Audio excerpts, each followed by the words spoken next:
भारत में एक और बड़ी दुर्घटना घट सकती है और जो एक साथ लगभग 30 से 35 लाख लोगों की जान भी ले सकती है और इसको समय रहते रोकना बहुत ज्यादा जरूरी है। तमिलनाडु और केरल के बीच स्थित 123 साल पुराना डैम टूटने की कगार पर है। यह कभी भी टूट सकता है और अगर ऐसा हुआ तो उसके आसपास के लगभग 5 जिलों के गांव और उनमें रह रहे लगभग 30 से 35 लाख लोगों की जान जा सकती है। मुल्लपेरिया डैम को बने लगभग 123 साल हो चुके हैं। यह 1895 में बना था और इसके बनने के लगभग 80 साल बाद ही इसमें दरारें दिखने लगी थी, जो आज की तारीख में और भी ज्यादा बढ़ गई है। हाल ही में खुद यूनाइटेड नेशन ने इस डैम को लेकर भारत को अलर्ट जारी किया है। इसके अलावा भी कई सारे टॉप इंस्टीट्यूट ने इस पर डिटेल इन्वेस्टिगेशन की है और सभी का एक ही जवाब था, जितना जल्दी हो सके इस डैम को ठीक कराया जाए या फिर वहां पर एक नया डैम बनाया जाए, क्योंकि एक डैम की एवरेज उम्र लगभग 50 साल होती है, लेकिन इस डैम को तो 123 साल हो चुके हैं। IIT रुड़की की रिपोर्ट्स का तो यह कहना है कि अगर इस इलाके में 6.5 रिक्टर स्केल का एक भूकंप भी आता है तो यह डैम तुरंत टूट जाएगा। और अगर आप इस डैम की लोकेशन भी देखोगे तो यह area major earthquake prone zone है। अब भगवान ना करे कभी इस डैम के साथ कोई दुर्घटना घटे, पर अगर कभी ऐसा हुआ तो ये अकेला नहीं टूटेगा, बल्कि इससे निकलने वाला इतना सारा पानी और मलबा अपने साथ 3 और डैम को भी तोड़ देगा, क्योंकि इस डैम का लोकेशन ही थोड़ा खतरनाक है। क्योंकि इस डैम के जस्ट पीछे है इडुक्की डैम, इडुक्की डैम के पीछे है चेरिथोनी डैम और इसके बाजू में है कुलमामू डैम। यानी कि एक तरफ से मुल्लपेरिया डैम अपने साथ 3 और डैम को भी तोड़ सकता है और इसमें से इडुक्की डैम तो एशिया का सबसे बड़ा डैम है। तो अब आप खुद सोचो कि यह भारत के लिए कितना बड़ा खतरा हो सकता है और एक साथ 4 डैम टूटना कितनी बड़ी दुर्घटना हो सकती है। अब आप सोचो 1979 में गुजरात का मोरबी डैम टूटा था और उसी से वहां पर 25,000 लोगों की मौत हो गई थी। 11 अगस्त का दिन मोरबी के लोगों के लिए विनाश का संदेश लेकर ही आया। पूरे क्षेत्र के जनजीवन को तहस नहस कर गया। 2 गांव का नामो निशान तक नहीं रहा। असंख्य परिवार पूरे के पूरे ही बह गए। कि पूरे इंसान जो है वो टेलीफोन वायर पे लटके हुए थे, इलेक्ट्रिक वायर पे लटके हुए थे और हजारों की तादाद में लाशें पड़ी हुई थी।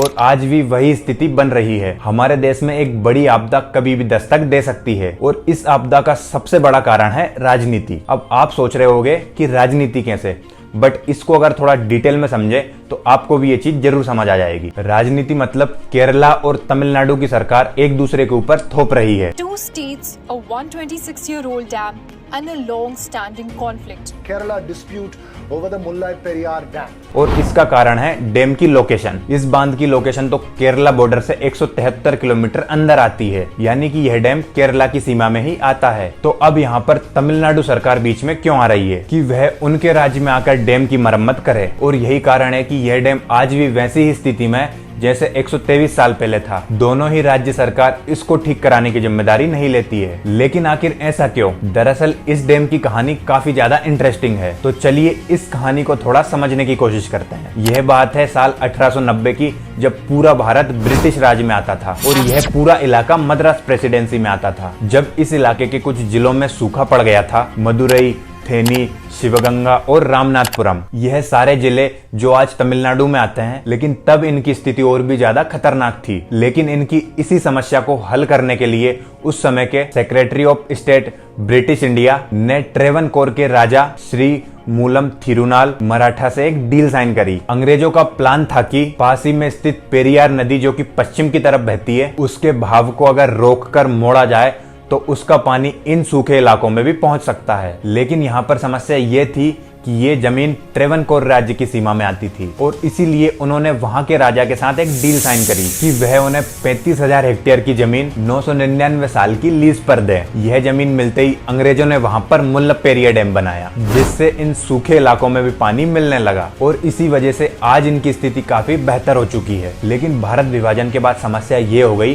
कि बीच में एक लकीर बन गई। पूर्व का इलाका बन गया तमिलनाडु और पश्चिम का इलाका बन गया केरला और डैम फंस गया इन दोनों राज्यों के बिल्कुल बीच में। और वैसे आज भी ये डैम खड़ा तो केरला की जमीन पर है, लेकिन यह तमिलनाडु के जिलों की समस्याओं को हल करता है, इसलिए आज भी इसकी ओनरशिप तमिलनाडु के पास है और यही इस समस्या का सबसे बड़ा कारण है। अब यह समस्या साल 1979 तक इतनी बड़ी नहीं थी, जब तक डैम में कोई डैमेज नहीं हुआ था। लेकिन 80 साल बाद इस डैम में दरारें आ गई और फिर उनमें से पानी लीक होने लगा। अब यह बात वहां के लोकल्स को काफी परेशान कर रही थी कि तभी साल 1979 में मोरबी हादसा हो गया। गुजरात गुजरात का मोरबी डैम टूट गया और बाढ़ में 25,000 लोगों की मौत हो गई। और इसीलिए आप खुद सोचो केरला की जनता उस समय कितना घबरा गई होगी, क्योंकि इस नदी का बहाव केरला की तरफ बहता है। अब भगवान ना करे कभी ऐसा हो, बट अगर ऐसा हो जाता है और यह डैम टूट जाता है तो इसका इतना सारा पानी और मलबा पूरे इलाके का नक्शा बदल देगा। और इसीलिए जब केरला के लोगों ने इस डैम को लेकर मांग उठानी चालू करी, तब तमिलनाडु सरकार ने उसी दौर में 26 करोड़ रुपए खर्च करके इस डैम की मरम्मत करवा दी थी। लेकिन यह मरम्मत करवाने के 9 साल बाद ही इस इलाके में एक भूकंप आता है। अब आपने खुद सुना होगा,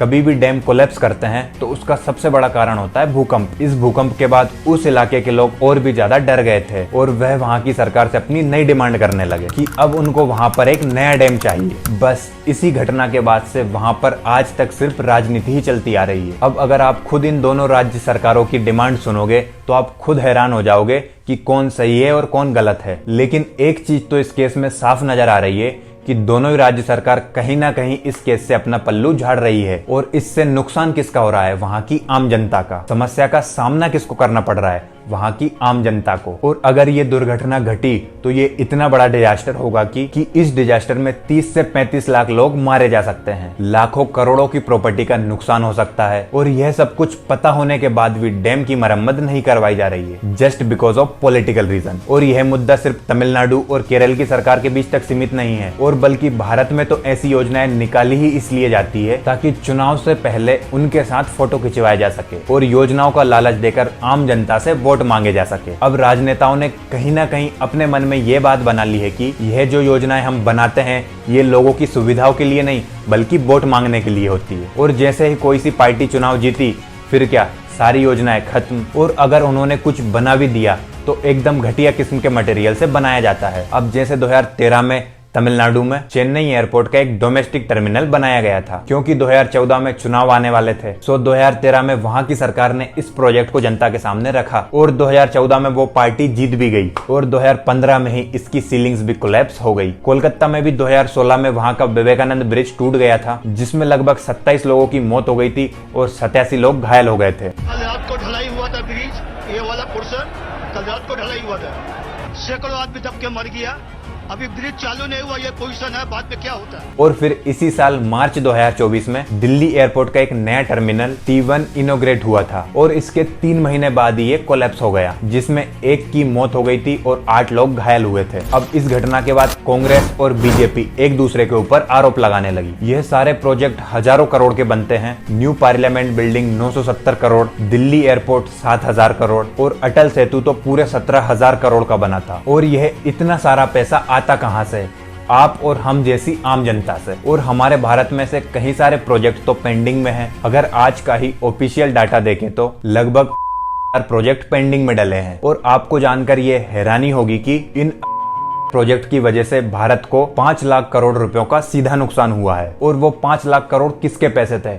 आम जनता के। क्योंकि आम जनता को इन प्रोजेक्ट्स के सपने दिखाकर वो सारे पैसे भ्रष्टाचारी नेताओं की जेब में चले जाते हैं। और इनमें कहीं ना कहीं गलती हमारी भी है, क्योंकि हम इन प्रोजेक्ट्स के लालच में आकर किसी भी पार्टी को वोट दे देते हैं, किसी को भी अपना नेता चुन लेते हैं। और भारत में सबसे बड़ी समस्या तो यह है कि यहाँ की जनता जाति और धर्म देखकर वोट देती है, ना कि डेवलपमेंट को देखकर। और इसी चीज का फायदा ये पार्टीज उठाती है। चुनाव के 2 दिन पहले लोगों को लालच दिया जाता है कि फ्री बिजली, फ्री गैस या फिर एक हाथ में दारू और एक हाथ में मुर्गी देकर अपने वोट्स ले लिए जाते हैं। मतलब ये हमारे देश के लिए कितनी शर्म की बात है। हमारे देश या राज्य या फिर कह लो गांव के विकास को साइड में रखकर आप सिर्फ एक दारू और मुर्गी में अपना वोट बेच रहे हो। और यही कारण है कि आज हमारा देश इतना पीछे है। लोगों को अपनी यही सोच बदलनी होगी और पॉलिटिकली थोड़ा ज्यादा अवेयर रहना पड़ेगा, जिससे हम एक अच्छे नेता को चुन सके, जिससे हमारा और हमारे देश का विकास हो सके। So that's it.